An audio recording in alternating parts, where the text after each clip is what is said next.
The dust kicked up by the convoy's wheels created a brown cloud that followed the military vehicles through the narrow streets of Fallujah. Sergeant Marcus Rodriguez gripped his rifle tighter as their Humvee navigated another pothole. The Iraqi city had become a place where danger lurked around every corner, and today felt different somehow. The air seemed heavier, more threatening than usual. "Contact ahead," crackled through the radio. The voice belonged to Lieutenant Sarah Chen, leading the patrol from the front vehicle. She had been in Iraq for 8 months now, and her instincts had kept her team alive through countless missions. Something in her tone made everyone in the convoy sit up straighter. The SEAL team had been tasked with a routine reconnaissance mission. Intelligence suggested that a high-value target was hiding in a compound 3 blocks from their current position. The plan was simple: get in, gather information, and get out without being detected. But in Fallujah, simple plans rarely stayed simple. As they turned onto Al-Hadra Street, the familiar sounds of the city seemed muted. No children playing in the dusty yards. No vendors calling out their wares. Even the stray dogs that usually roamed the streets had disappeared. The silence was deafening, and it made Rodriguez's skin crawl. "This doesn't feel right," whispered Corporal Tommy Washington from the back seat. He was the youngest member of their unit, barely 22, but he had developed the same sixth sense that kept soldiers alive in combat zones. His eyes darted from window to window, searching for any sign of movement. The convoy slowed as they approached an intersection where several buildings had been damaged by previous fighting. Concrete barriers and burned-out cars created a maze that forced vehicles to move in single file. It was the perfect place for an ambush, and everyone knew it. Lieutenant Chen's voice came through the radio again, calmer this time but with an edge of concern. "We've got civilians in the target building. Looks like a family."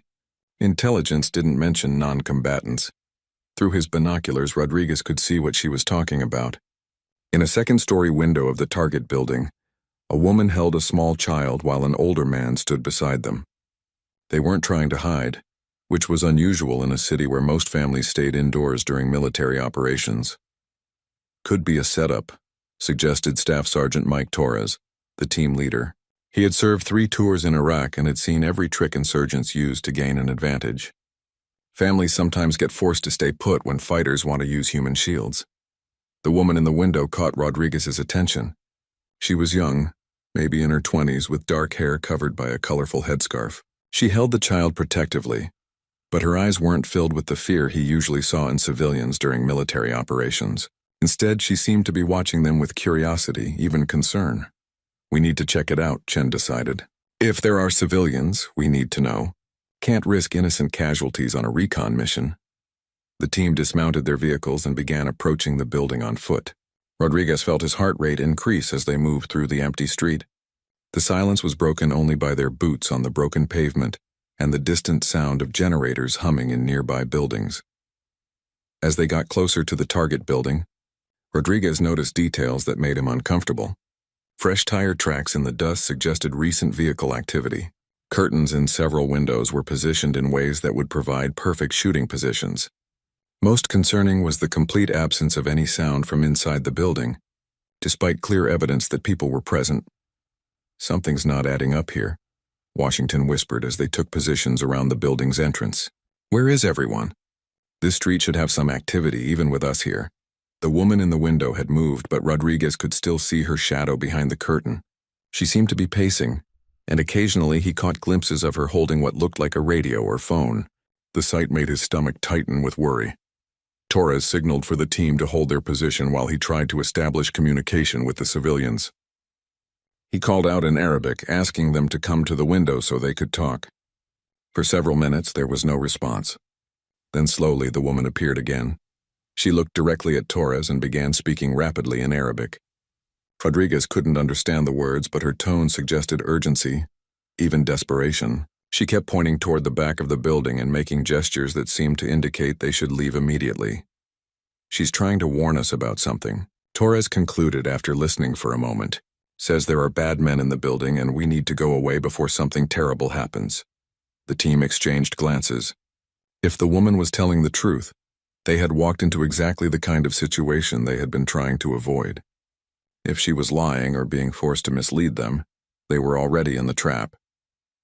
Chen made the decision to withdraw slightly while they reassessed the situation. As they moved back toward their vehicles, Rodriguez kept watching the window where the woman had appeared. She was still there, and now she was holding the child while frantically waving at them to leave. "I think she's legitimate," Rodriguez told his teammates. "Look at her body language. She's scared, but not of us. She's scared for us." Before anyone could respond, the situation changed dramatically. The back door of the building burst open, and several armed men in civilian clothes rushed out. They weren't running toward the SEAL team, though.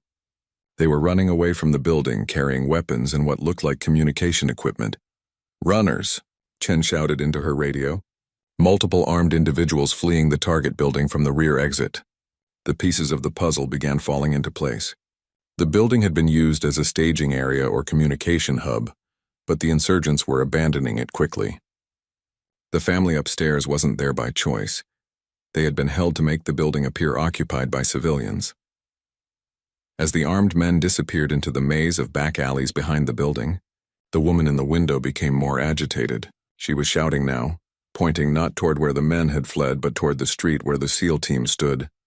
Torres listened carefully to her words, and his expression changed to one of alarm. "She says there are bombs," he translated quickly. "Hidden in the street. We need to move now." The realization hit the team like ice water. They weren't just in an ambush zone. They were standing in a minefield. The word bombs hung in the air like a death sentence.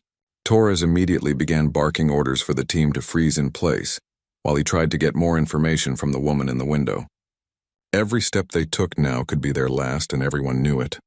Rodriguez felt his mouth go dry as he looked down at the ground beneath his feet. The street looked normal enough. Broken concrete, scattered debris, the usual urban decay of a war zone. But now every crack in the pavement seemed suspicious, every piece of rubble potentially deadly. "How many?" Torres called up to the woman in Arabic. "Where are they?" The woman, whose name they would later learn was Amira, began pointing frantically at different spots in the street. Her gestures suggested that the explosives were scattered in a pattern designed to catch vehicles and foot patrols alike. She held up her hands repeatedly, showing different numbers of fingers, trying to communicate the locations of each device. "I count at least 6 different spots she's indicating," Washington observed quietly. "We're standing in the middle of a kill zone." Chen's voice crackled through the radio from her position near the vehicles. "EOD team is 20 minutes out. Can you hold position until they arrive?" Torres looked around at his men, all frozen in place like statues. 20 minutes might as well be 20 hours when any movement could trigger an explosion. But they had no choice. Moving without knowing the exact locations of the explosives would be suicide. "Copy that," Torres responded. "We'll hold position. But this woman is our only source of information right now, and we need to keep her talking." Amira seemed to understand the gravity of the situation even without speaking English. She had stopped her frantic pointing and was now speaking more slowly and clearly. Torres listened carefully, occasionally asking questions to clarify what she was telling him. "She says the men who just fled forced her family to stay in the building." Torres translated for his team. "They told them that if any family members left or tried to warn anyone, they would kill her children. But when she saw us walking into the trap, she couldn't stay quiet." Rodriguez felt a chill run down his spine. This woman had risked her children's lives to warn complete strangers about danger. The courage that took was almost incomprehensible.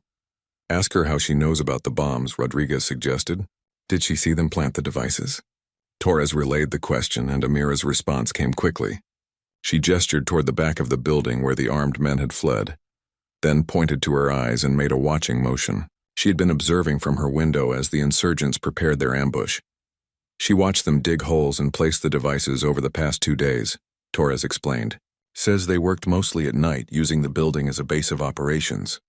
Her family was brought here 3 days ago and told they had to stay." The situation was becoming clearer, but it wasn't getting any less dangerous. The SEAL team was trapped in a carefully planned killing field, saved only by the moral courage of a woman who had chosen to protect strangers rather than follow the threats made against her family. Washington, who had been scanning the surrounding buildings for additional threats, suddenly tensed. "Movement in the building across the street," he reported quietly. "Second floor, third window from the left." All eyes turned toward the building he had indicated. Sure enough, there was a figure in the shadows behind a partially closed window.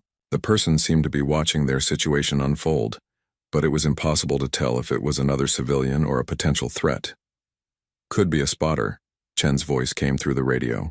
Someone left behind to trigger the devices or coordinate follow-up attacks.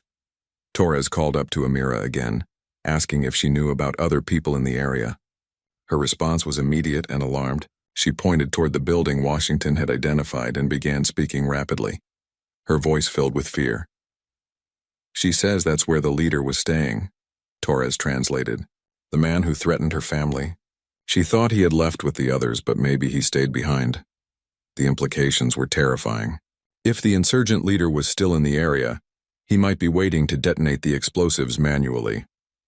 The SEAL team wasn't just standing in a minefield. They were being watched by someone who might have his finger on the trigger. Rodriguez felt sweat running down his back despite the relatively cool morning air.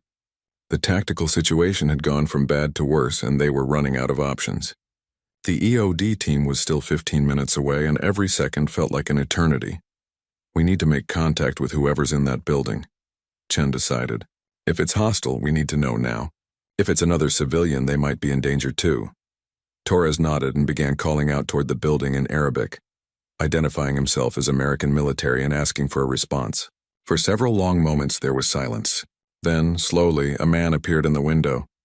He was older than the insurgents who had fled, maybe in his 50s, with gray hair and traditional robes. He looked terrified and began speaking quickly, gesturing toward his own building and then toward the street where the SEAL team stood. "He's saying there are more bombs," Torres translated with growing concern. "Not just in the street, but in his building too. Says the insurgents told him they would blow up the whole block if anyone interfered with their operation." The scope of the trap was becoming apparent. This wasn't just an ambush targeting one patrol. It was a coordinated attack designed to cause maximum casualties and destruction. The insurgents had essentially turned an entire city block into a weapon. Amira, who had been listening to the conversation between Torres and the man in the other building, suddenly became even more agitated. She began pointing toward different buildings and making explosion gestures with her hands. Her message was clear. The entire area was rigged to explode. "How many civilians are we talking about?" Rodriguez asked Torres. "How many people are trapped in this area?" Torres posed the question to both Amira and the man in the other building. Their responses painted a picture of a neighborhood under siege. Families had been forced to stay in their homes, threatened with death if they tried to leave. The insurgents had essentially created a human shield around their bombing operation.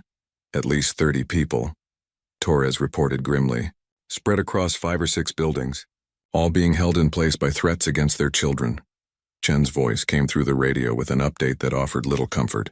"EOD team is delayed. They're dealing with another situation on the other side of the city. Could be another hour before they reach us." An hour. Rodriguez closed his eyes and tried to steady his breathing. They couldn't stand motionless in a minefield for an hour, while dozens of innocent people remained trapped in rigged buildings. Something had to be done, but any action they took could trigger a disaster. That's when Amira made a decision that would change everything. She handed her child to the older man in her apartment and began climbing out of the window onto a narrow ledge that ran along the second story of her building. Her intent was clear. She was going to try to help them identify the exact locations of the explosives. "No!" Torres shouted in Arabic as he watched Amira climb onto the narrow ledge outside her window. "Too dangerous." "Stay inside!" But Amira had made up her mind. She moved carefully along the ledge, using cracks in the building's facade for handholds. Her intent became clear as she began pointing more precisely at specific spots in the street below, calling down information about the hidden explosives. Rodriguez watched in amazement and terror as this brave woman risked her life to help them. The ledge was barely 6 inches wide, and one slip would mean a 20-foot fall onto concrete. But she continued moving, providing detailed information about each bomb's location. "She's marking them with rocks," Washington observed. Amira was indeed dropping small stones from her position, each one landing near a concealed explosive device. "Look, she's being incredibly specific about the positions." Torres was frantically taking notes and relaying the information to Chen, who was marking the locations on a tactical map. Slowly, a pattern emerged. The bombs were positioned to create a kill zone that would trap any military patrol that entered the street, while also blocking all escape routes. 6 devices confirmed. Chen reported over the radio, arranged in a box formation with overlapping blast radiuses. Whoever planned this knew exactly what they were doing. As Amira continued her dangerous work, movement in the building across the street caught everyone's attention. The figure they had spotted earlier was now clearly visible in the window, and he was holding what appeared to be a radio or detonation device. "That's him," Torres said grimly, recognizing the threat immediately. "If he triggers those devices now, everyone in the blast radius dies, including all the civilians." The insurgent leader seemed to be watching Amira's efforts with growing anger. He began shouting at her in Arabic, clearly ordering her to stop helping the Americans. His voice carried clearly across the narrow street filled with rage and threats. Amira paused on the ledge, looking toward the man in the window. For a moment, Rodriguez thought she might climb back inside to safety. But instead, she called back to the insurgent leader, her voice strong and defiant despite her precarious position. "She's telling him that innocent people don't deserve to die for his war," Torres translated, admiration clear in his voice. "She's saying that children shouldn't pay the price for adult conflicts." The insurgent's response was immediate and chilling. He raised what was clearly a detonation device and began shouting that he would kill everyone if Amira didn't stop helping the Americans immediately. "He's got a dead man's switch," Washington realized with growing dread. "If we take him out, he might trigger the explosives as he falls." The tactical situation had become impossible. They couldn't move because of the explosives beneath their feet. They couldn't take out the threat because doing so might trigger the very disaster they were trying to prevent. And they couldn't ask Amira to stop helping because they still needed more information to safely navigate the minefield. Chen's voice crackled through the radio with an update that made everything worse. "Aerial surveillance shows 3 more armed individuals approaching your position from the east. They're moving fast and carrying heavy weapons. You've got maybe 5 minutes before they arrive." Rodriguez felt his heart sink. The insurgents weren't just planning to detonate the explosives. They were sending reinforcements to make sure no one survived the ambush. The trap was closing and time was running out. "Amira needs to get back inside," Torres decided. "She's given us enough information. Now she needs to protect herself and her family." But as Torres began calling for Amira to return to her window, the insurgent leader across the street made his move. He began rapidly pressing buttons on his device, apparently trying to trigger the explosives immediately. Nothing happened. The man pressed the buttons again, more frantically this time. Still nothing. He began shaking the device and shouting in frustration. Something had gone wrong with his plan. "Technical malfunction," Chen observed from her position. "The detonation system isn't working properly. That's giving us a window of opportunity, but it won't last long." Amira seemed to understand what was happening. Instead of climbing back to safety, she began moving more quickly along the ledge, dropping stones to mark the remaining explosive locations. She was racing against time, knowing that the insurgent might get his detonation system working at any moment. "She's identified 8 devices now," Torres reported. "More than we initially thought. This whole block is wired to explode." The sound of approaching vehicles could be heard in the distance. The reinforcements Chen had spotted were getting closer. Rodriguez could also hear the insurgent leader shouting into a radio, apparently calling for technical support to fix his detonation system. "We need an extraction plan," Washington said quietly. "Even if we can avoid the bombs in the street, those reinforcements are going to pin us down." Torres was already working on that problem, using the information Amira had provided to plot a safe path back to their vehicles. The route would require precise movements and perfect timing, but it was possible. "There's a clear corridor along the east side of the street," he explained to his team, "but it's narrow and we'll have to move single file. One mistake and we're all dead." As he spoke, Amira suddenly cried out from her position on the ledge. She had spotted something that made her wave frantically at the Americans below. Following her gaze, Rodriguez saw what had alarmed her. The insurgent leader was no longer alone in his window. 2 other armed men had joined him, and one of them was working on what appeared to be a backup detonation system. They hadn't given up on their plan. They were just switching to a different method of triggering the explosives.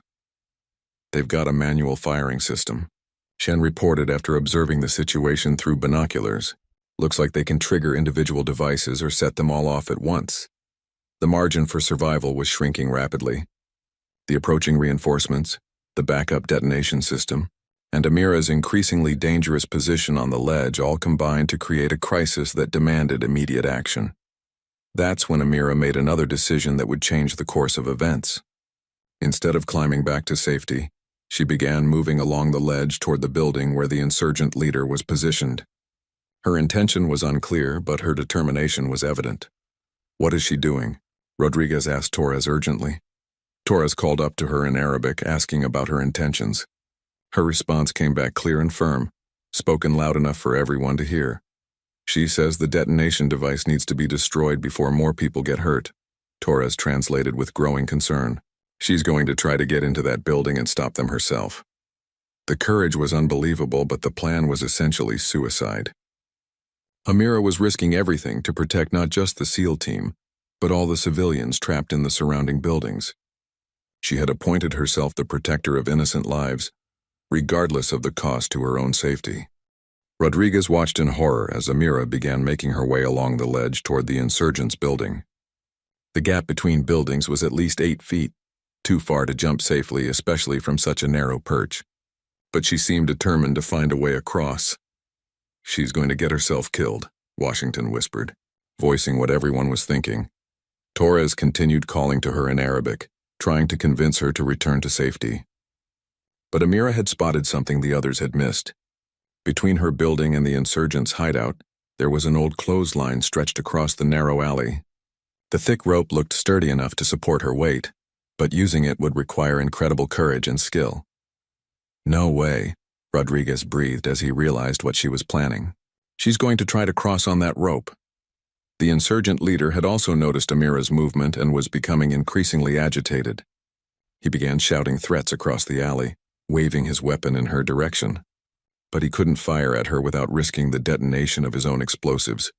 The buildings were too close together, and a stray bullet could hit one of the devices. Chen's voice came through the radio with increasing urgency. "Those reinforcements are 2 minutes out. Whatever we're going to do, it has to happen now." Amira had reached the point where the clothesline was anchored to her building. She tested the rope carefully, pulling on it to check its strength. The line sagged slightly under pressure but seemed solid enough to hold her weight. Taking a deep breath, she began to climb out onto the rope. "This is insane," Torres muttered, but Rodriguez could hear the admiration in his voice. They were watching someone risk everything for complete strangers, and the courage was both inspiring and terrifying. The insurgent leader was now screaming at Amira, ordering her to stop. When she continued moving along the rope, he made a fatal mistake. In his anger and frustration, he leaned out of his window to get a better angle to threaten her, exposing his position to the SEAL team below. "I've got a shot," Washington reported quietly, raising his rifle. "Clean line of sight to the primary target."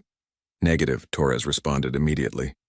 "If he falls on that detonation device, he could trigger everything accidentally. We need him alive and away from the controls." But Washington had spotted something else that changed the equation. "There's a second device on the table behind him. Looks like a backup system. Even if we take him out, someone else could still trigger the explosives." The tactical situation was becoming impossible to solve through conventional means. Every option seemed to lead to the same result: massive casualties among the civilian population, and the likely deaths of everyone in the immediate area. Amira had made it halfway across the rope when the unthinkable happened. The insurgent leader, in his desperation to stop her, grabbed a small explosive device from the table and threatened to throw it down into the street where the SEAL team was trapped. "Grenade!" Torres shouted, recognizing the threat immediately. But Amira had seen it too. Instead of retreating back along the rope to safety, she did something that defied all logic and self-preservation. She began moving faster toward the insurgent's window, apparently planning to prevent him from throwing the explosive. The insurgent leader was so focused on Amira's approach that he momentarily forgot about the Americans below. He pulled the pin on the grenade and raised it to throw, but Amira reached his window at exactly that moment. What happened next occurred so quickly that Rodriguez almost missed it. Amira somehow managed to grab the insurgent's arm as he prepared to throw the grenade, causing him to lose his balance. The explosive device fell inside the building instead of into the street, and the insurgent leader tumbled backward into his room. The explosion that followed was contained within the building, but it was powerful enough to shake the entire structure. Smoke poured from the window where the insurgent leader had been positioned, and debris rained down into the alley between buildings. "Amira," Torres called out in Arabic, desperately trying to locate her in the chaos. For several terrifying seconds there was no response. The clothesline had snapped during the explosion, and there was no sign of movement from either building. Rodriguez felt his heart sink, fearing that this brave woman had paid the ultimate price for her heroism. Then faintly, they heard her voice calling from inside the insurgents' building. She was alive, but her situation had gone from dangerous to desperate. She was now trapped inside a damaged structure with armed insurgents, and the approaching reinforcements would be arriving at any moment. "She's pinned down on the second floor," Torres reported after listening to her calls for help. "Says there are 2 insurgents still alive in there with her, and the stairs are blocked by debris from the explosion." Chen's update from the vehicles made everything more urgent. "Reinforcements are 1 minute out. We need to move now or we're all trapped here." The moral dilemma was agonizing. Amira had saved their lives by preventing the insurgent from throwing the grenade into the street, but now she needed rescue herself. The safe route Torres had plotted would take them away from her location, but staying to help her meant facing the incoming reinforcements with no cover and limited ammunition. "We can't leave her," Rodriguez stated firmly. "She risked everything to save us. We owe her the same." Washington nodded in agreement. "She's got kids in the building across the street. If we abandon her now, what happens to them?" Torres was already modifying their tactical plan. New objective: rescue the civilian and neutralize remaining threats in the target building. We use the explosion damage to our advantage and go in through the hole that was blown in the wall. It was a desperate plan that violated every principle of safe tactical operations. They would be entering a damaged building with unknown structural integrity, facing an unknown number of insurgents, while reinforcements approached their position. The odds of success were minimal, but as Rodriguez looked up at the building where Amira was trapped, he knew they had no choice. This woman had shown them what real courage looked like, and they couldn't respond with anything less than the same level of commitment. "Chen, we need covering fire on our approach to the building," Torres called through the radio. "And see if you can delay those reinforcements somehow." "Copy that," Chen responded. "But you've got maybe 3 minutes before this whole area becomes untenable." As the team prepared to move across the minefield using Amira's carefully marked safe route, Rodriguez thought about the extraordinary chain of events that had brought them to this point. A routine reconnaissance mission had become a rescue operation, all because one woman had chosen courage over fear, compassion over self-preservation. The first shots of incoming fire echoed through the streets as the reinforcements arrived at the edge of the neighborhood. The battle for Amira's life and their own survival was about to begin. The sound of automatic weapons fire erupted from the east end of the street as Chen engaged the approaching reinforcements. Her covering fire gave the trapped SEAL team the distraction they needed to begin moving across the minefield that Amira had so carefully mapped for them. Rodriguez followed, Torres in single file along the narrow safe corridor, stepping exactly where Amira's dropped stones indicated clear ground. Each step felt like it might be his last, but the woman's precision had been perfect. Behind him, Washington moved with equal care, his rifle trained on the damaged building where Amira was trapped. "Movement on the second floor," Washington reported quietly. "Someone's alive up there and they're moving toward the front of the building." As they approached the blast-damaged wall, they could hear voices from inside, some in Arabic, some that might have been Amira trying to communicate. The explosion had torn a hole large enough for them to enter, but they had no idea what they would find inside. Torres took point as they moved through the breach in the wall. The interior of the building was a maze of fallen concrete, twisted metal, and smoke. The acrid smell of explosives hung in the air, making it difficult to breathe. Emergency lighting from outside filtered through the damaged windows, creating an eerie patchwork of shadows. "Amira," Torres called out in Arabic, identifying himself as American military and asking for her location. Her response came from somewhere above them, but it was weak and strained. She was definitely hurt but alive. More concerning were the other voices they could hear, at least 2 men speaking in urgent, angry tones. Rodriguez spotted a partially collapsed staircase leading to the second floor. The structure looked unstable, but it appeared to be their only way up. "This whole building could come down if we're not careful," he warned his teammates. As they began climbing the damaged stairs, the sound of Chen's firefight outside intensified. The reinforcements were pushing hard to reach their position, and her ammunition wouldn't last forever. Time was running out quickly. "American soldiers," a voice called out from the second floor in heavily accented English. "You stop now or woman dies." The threat was clear, but it also gave them valuable information. The surviving insurgents were using Amira as a human shield, which meant she was still alive and in a position where they could threaten her. It also meant the insurgents were desperate enough to negotiate, which might give the SEAL team an advantage. Torres reached the second floor first and immediately assessed the situation. Through a doorway partially blocked by debris, he could see into what had been the main room. Two insurgents, both wounded from the explosion, were holding Amira near the damaged window. One had a pistol pointed at her head while the other held what looked like another detonation device. "They still have explosives," Torres whispered back to his team, "and they're threatening to kill her if we don't withdraw." The tactical situation was nearly impossible. A direct assault would likely result in Amira's death, but retreating meant abandoning her to whatever fate the insurgents had planned. The sound of approaching footsteps on the stairs behind them indicated that more insurgents might be entering the building from another route. That's when Amira herself changed the dynamics of the situation. Despite having a gun to her head, she began speaking loudly in Arabic, apparently trying to convince her captors to release the other civilians in the neighborhood. Her voice was strong despite her obvious fear, and she seemed to be arguing with them about something. "What's she saying?" Rodriguez asked Torres urgently. "She's telling them that killing innocent people won't change anything," Torres translated with amazement. "She says that if they want to fight Americans, they should fight soldiers, not families. She's actually trying to negotiate for the other civilians." Even in mortal danger, this remarkable woman was thinking about protecting others. The insurgent holding the gun was becoming increasingly agitated by her words, shouting back at her and pressing the weapon harder against her head. Washington had positioned himself to cover the stairs behind them, and suddenly tensed. More movement below. Sounds like at least 3 more hostiles entering the building.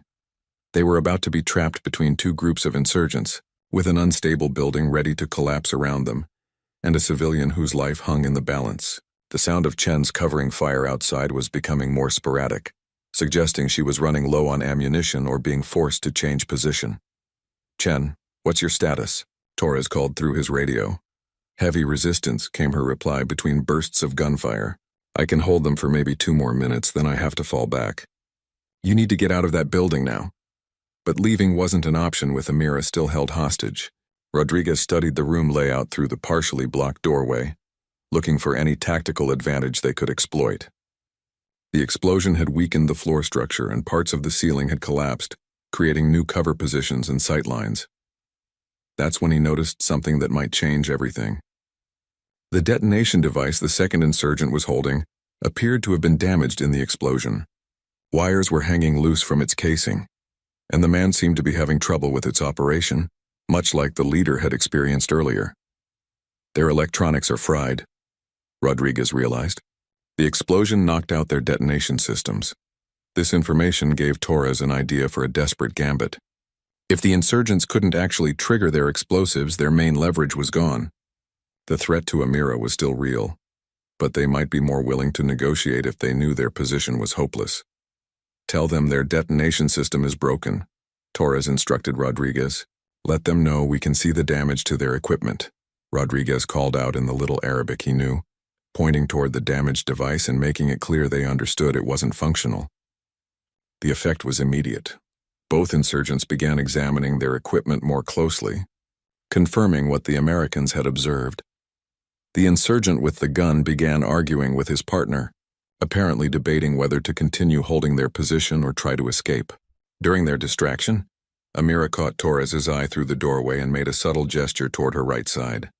Following her indication, Torres spotted something crucial. There was another hole in the wall from the explosion, partially hidden behind hanging debris. It led to an adjacent room that might provide a flanking position. If they could reach it without being detected, they might be able to catch the insurgents off guard. "Cover me," Torres whispered to Rodriguez. "I'm going to try to get around behind them." As Torres began moving carefully toward the hidden opening, the sound of footsteps on the stairs grew louder. Washington prepared to engage the insurgents climbing toward their position, but doing so would alert the hostage takers to their presence. The timing had to be perfect. Chen's covering fire outside was becoming more intermittent, suggesting the reinforcements were gaining ground. The insurgents below were almost to their floor, and somewhere in the chaos they still had to save Amira and get everyone out alive. That's when the unthinkable happened. As Torres reached the hidden opening in the wall, automatic weapons fire erupted from multiple directions. The insurgents on the stairs had made contact with Washington. The hostage-takers in the main room were shooting at shadows, and return fire was coming through the windows from outside. In the confusion of the firefight, 15 shots were fired in rapid succession, some from the insurgents, some from the SEAL team, and some from the ongoing battle outside. When the shooting stopped, an eerie silence fell over the damaged building. Rodriguez's heart sank as he realized what the silence might mean. In firefights like this, civilian casualties were tragically common. The woman who had risked everything to save them might have become another victim of the violence she had tried to prevent. The silence after 15 shots lasted only seconds, but to Rodriguez it felt like hours. His ears were ringing from the confined space gunfire, and smoke from the weapons filled the already damaged room. Through the haze and debris, he strained to see any sign of movement from where Amira had been held. "Status report," Torres called out from his flanking position. Washington responded first. "2 hostiles down on the stairway. Area secure behind us." Rodriguez moved carefully toward the main room, his weapon ready but his heart pounding with fear about what he might find. The insurgent who had been holding the pistol to Amira's head was on the ground, motionless. His partner lay nearby, the damaged detonation device scattered in pieces around him. But where was Amira? "Over here," came a weak voice in English from behind an overturned table. Rodriguez felt a wave of relief wash over him as he spotted movement in the shadows. Amira was alive, though clearly shaken and hurt. She had managed to dive for cover when the shooting started, using the chaos to escape from her captors. There was blood on her arm from what looked like a graze from flying debris, but she was conscious and alert. "Are you badly injured?" Rodriguez asked as he moved to help her. She shook her head, struggling to sit up. "My arm hurts, but I am okay. The children, my children in the other building, are they safe?" Even after everything she had endured, her first concern was for her family. Torres was already on his radio, coordinating with Chen to check on the civilians in the surrounding buildings. The explosives in the street were still active, but without functional detonation devices, they posed less immediate threat. "Chen, we need EOD support for civilian evacuation," Torres called through his radio. "The primary threats are neutralized, but we still have active explosives throughout the area." "Copy that," Chen responded. "Reinforcement threat is contained. I've got backup units moving in to secure the perimeter. EOD team is finally en route. Should be here in 10 minutes. As they helped Amira to her feet, Rodriguez marveled at what this woman had accomplished. Her warnings had saved the SEAL team from walking into a deadly trap. Her courage in crossing between buildings had prevented a grenade attack that would have killed everyone on the street. And her final act of drawing the insurgents' attention had given the team the opening they needed to neutralize the threats. "Why did you risk so much for us?" Rodriguez asked her as they prepared to evacuate the building. "You didn't know us. We were just strangers." Amira looked at him with eyes that held both exhaustion and determination, because children should not grow up in a world where good people do nothing when they see evil. "My children were watching from the window. What kind of mother would I be if I taught them to stay silent when innocent people need help?" Her words hit Rodriguez with unexpected force. In a war zone where trust was rare and survival often meant looking out for yourself first, this woman had chosen to embody the best of human nature. She had shown that courage wasn't about being fearless, it was about doing what was right despite being afraid. Torres had found a relatively safe route out of the building that avoided the most unstable sections. As they made their way back to the ground floor, they could hear the sounds of military vehicles arriving to secure the area. The immediate crisis was over, but the work of clearing the explosives and ensuring civilian safety was just beginning. "The other families," Amira said as they reached the ground floor, "they are still afraid to leave their homes. They need to know it is safe now." Washington nodded. "We'll make sure everyone gets evacuated safely. No one else is going to be hurt today." As they emerged from the damaged building into the dusty street, Rodriguez saw the full scope of what had been prevented. Military engineers were already marking the locations of explosive devices, using the information Amira had provided from her dangerous perch on the building ledge. Without her detailed mapping, the EOD team would have needed hours to locate all the hidden bombs. Chen approached as they reached the street, relief evident on her face. "Outstanding work," she told her team. Then she turned to Amira and spoke in Arabic, thanking her for her courage and asking about her medical needs. Amira's response brought tears to Chen's eyes. "She says she doesn't need thanks," Chen translated. "She says that protecting innocent people is not heroic, it's just human." An army medic arrived to examine Amira's injuries while Rodriguez watched the EOD team begin their methodical work of disarming the explosives. Each device they safely removed represented lives that had been saved by one woman's extraordinary courage. Over the next hour, families began emerging from buildings throughout the neighborhood. Parents carried children who had been hidden in back rooms. Elderly couples helped each other navigate the debris-filled streets. All of them had been held prisoner in their own homes by threats of violence, and all of them owed their freedom to Amira's decision to act when action was needed. The man from the building across the street approached Amira as she was being treated by the medic. Rodriguez watched as the elderly gentleman took her hands and spoke earnestly to her in Arabic.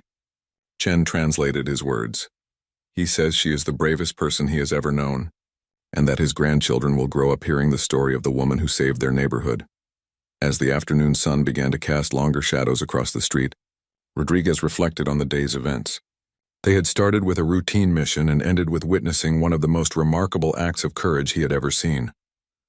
15 shots had been fired in the final confrontation, but through a combination of skill, luck, and divine intervention, the most important life had been spared. Amira was reunited with her children as the last of the explosives was safely removed from the street. Rodriguez watched the family embrace, thinking about the lessons this day had taught him.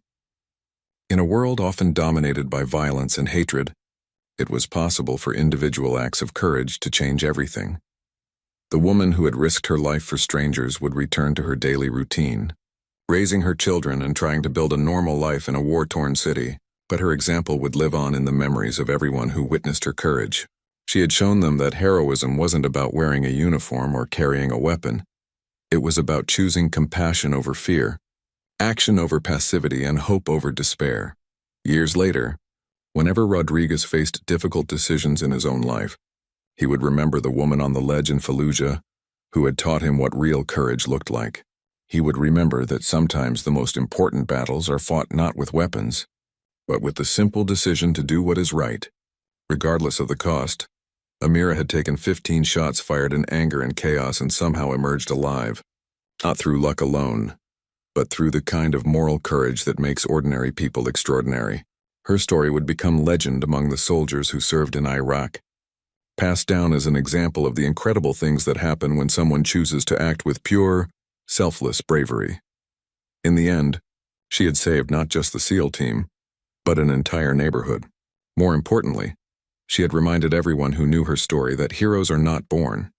They are made in moments when ordinary people choose to do extraordinary things.